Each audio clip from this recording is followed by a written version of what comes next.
You can also go ahead and generate out HTML animations inside of Kimi. So for that, you can type in this prompt. So you can go ahead and say, generate a ball bouncing,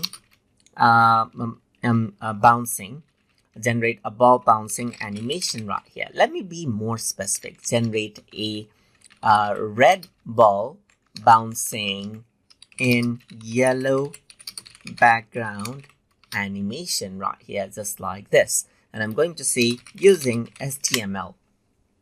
So once you go ahead and type in that prompt, then it creates a simple animation of a red ball bouncing on a yellow background, as you can see right here. So it is starting to write the code, as you can see right here, just like this.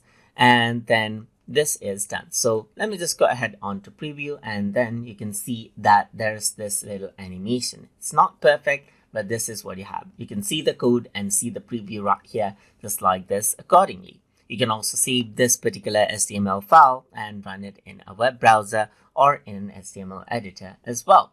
And that is how you can create out HTML animations as needed inside of Kimi.